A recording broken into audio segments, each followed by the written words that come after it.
మేము చిన్నగా ఉన్నప్పుడు ఇక్కడ చూడకు ఆ రోజు సెక్రటేరియట్ అట్లుండే ఇవాళ ఇట్లయింది. యా అంటే మేము పెరిగేలోపు మాకు తెలివి వచ్చి పెరిగేలోపు బిల్డింగ్లు లేచిపోయినాయి. అది ముందు ఎట్లుంటుండేనో ఒకసారి చూద్దాం. అసలు నిజంగా 2014 కి బిఫోర్ ఎట్లుండే అక్కడ చూడు. అయితే ఎల్బినార్ చౌరస్తా ఎట్లుండే తెలంగాణ, ఎట్లా అయింది Telangana. That's how it looks now. ఇట్లా నేను I can show you hundreds of such examples. Bansilalpet step వెళ్ళప్పుడు చెత్తా చెదారం. ఇంకో ఇక్కడ చూడు, ఇంకో ఇది దుర్గం చెరువు ఆనాడు, దుర్గం చెరువు ఈనాడు. అన్ని సినిమాలలో దుర్గం చెరువు చూపెడుతుండ్రా? ఆయన ఈ మధ్యన బెంగళూరు అని చెప్పేసి కూడా ఇదే చూపెడుతుంది. ఇదేమో ఒక బస్తీ, హైదరాబాద్ లో ఒక బస్తీని రీడెవలప్ చేసిన తర్వాత ఇగో దట్ ఈస్ ద 2 BHK. ఇది Mozamjahi market in 2014. This is Mozamjahi in 2023.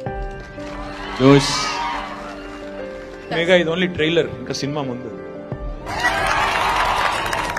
ఎందుకు చెప్తున్నా అంటే ఈ రోజు మీరు చూసే ఈ డెవలప్మెంట్ రేపటి రోజున మీ కాడికి రావాలి, మీ ఊరికి రావాలంటే వచ్చే 10 ఏళ్ళలో ఏం జరుగుతుందంటే మన దగ్గర కూడా తెలంగాణలో హై స్పీడ్ రైల్స్ ఖచ్చితంగా పెడతాం. ఇక్కడ నుంచి ఆదిలాబాద్ పోవాలంటే కూడా గంటన్నర లోపల హై స్పీడ్ రైల్లో పోయేటట్టు ఉంటుంది. అప్పుడు ఏమవుతుందంటే ఈడికెళ్ళి ఖమ్మం పోవాలంటే కూడా గంటన్నర లోపల అక్కడ ఉండాలి. అప్పుడు ఏమవుతుందంటే ఖమ్మంలో ఉన్న వాళ్ళు హైదరాబాద్ లో పనిచేయచ్చు, హైదరాబాద్ ఉన్న వాళ్ళు ఖమ్మంలో పనిచేయచ్చు. It become toss up between distance and time. అట్లే 24 గంటలు కరెంట్ వస్తుంది, అట్లనే 24 గంటలు వాటర్ రావాలి. ఇది డెవలప్డ్ కంట్రీస్ లో ఉంటుంది, అది మన దగ్గర కూడా రావాలి. అట్లనే మన ఇన్ఫ్రాస్ట్రక్చర్ కూడా, అంటే ఇప్పుడు మొత్తం ఎలక్ట్రిక్ వెహికల్స్ జనరేషన్.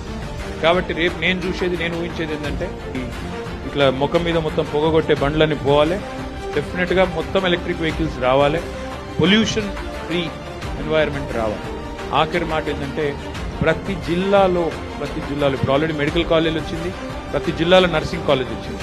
రేపటి రోజున ప్రతి జిల్లాలో ఐటీ హబ్ రావాలి, ప్రతి జిల్లాలో స్కిల్ డెవలప్మెంట్ సెంటర్స్ రావాలి. వచ్చి మన పిల్లలకి ఎక్కడ కావాలంటే అక్కడ ఎంప్లాయ్మెంట్ దొరకాలి. That should be the vision.